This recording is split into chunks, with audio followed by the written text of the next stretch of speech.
సైలెంట్గా ఉండండి మీరు.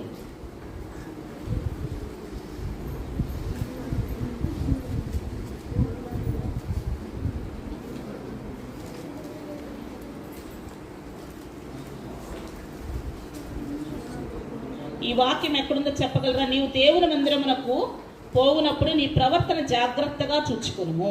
ఎక్కడుంది ఇది? ప్రసంగి 5:1 ఉంది కదా. యెషయా వద్దు, ప్రసంగి చూద్దాం. ప్రసంగి 5వ అధ్యాయము.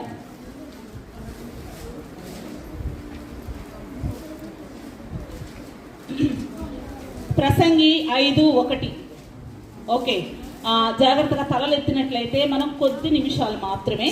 నీవు దేవుని మందిరమునకు పోవునప్పుడు నీ ప్రవర్తన జాగ్రత్తగా చూచుకోండి. ఇక్కడ రెండు మనకి తెలుస్తా ఉన్నాయి. పూర్తిగా అది వద్దు మనకి. మందిరము ప్రవర్తన. మందిరం ఎవరు? ఎక్కడుంటుంది మందిరం? కొరింథీ పత్రికలో నేను జస్ట్ రిఫరెన్సెస్ చెప్తాను అంతే, మీరు ఏం తీయొద్దు, చాలా టైం అయిపోతుంది. దేవుని ఆలయమై ఉన్నారని మీరు ఎరుగరా? మీరు మీ సొత్తు కాదు, విలువ పెట్టి కొనబడిన వారని వాక్యం చెప్తా ఉంది. మరి ప్రవర్తన జాగ్రత్తగా చూసుకోమంటా ఉన్నారు. ఈ రోజుల్లో మనకి కావలసినది ప్రవర్తన, చాలా ఇంపార్టెంట్. మనకి ప్రతి ఒక్క, అది ఆడపిల్ల అవ్వచ్చు, మగపిల్లవాడు అవ్వచ్చు, ఎవరైనా అవ్వచ్చు, 3 చాలా ఇంపార్టెంట్ లైఫ్లో. Character, time, word. ఇవి చాలా మనకి ఇంపార్టెంట్. మన వయసుని ఒకసారి వెనక తిరిగి చూసుకుంటే, ఒక వాడు దొంగిలించుకు వెళ్తా ఉంటాడు. వాడి పేరు కాలం. వాడి పేరేంటి? మీరు కాదు నాన్న, మీరు సైలెంట్గా కూర్చోండి. కాలము దొంగిలించి వెళ్తుంది. మీకు 28 years అవ్వచ్చు, 27 అవ్వచ్చు, 21 అవ్వచ్చు, 20 years అవ్వచ్చు. ఒకసారి మనం వెనక తిరిగి చూస్తే ఒకడు వచ్చి మనల్ని దొంగిలించిపోతా ఉంటాడు అనమాట, మనకు తెలియకుండా.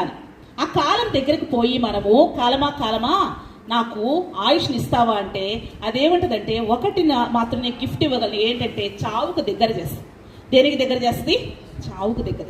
అంటే దేవుడు చెప్తా ఉన్నాడు, కాలములు సమయములు ఆయన వశములో ఉన్నవి, ఆయన స్వాధీనంలో ఉన్నవి.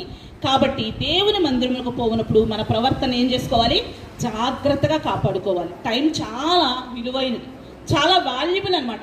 టైంని కాపాడుకున్నటువంటి ఏ వ్యక్తి అయినప్పటికీ, ఏ వ్యక్తి అయినా, అర్థమవుతుందా? అది పేద, ధనిక, మధ్యతరగతి అనేటువంటి సంబంధం అనేటువంటిది అది చూడదు.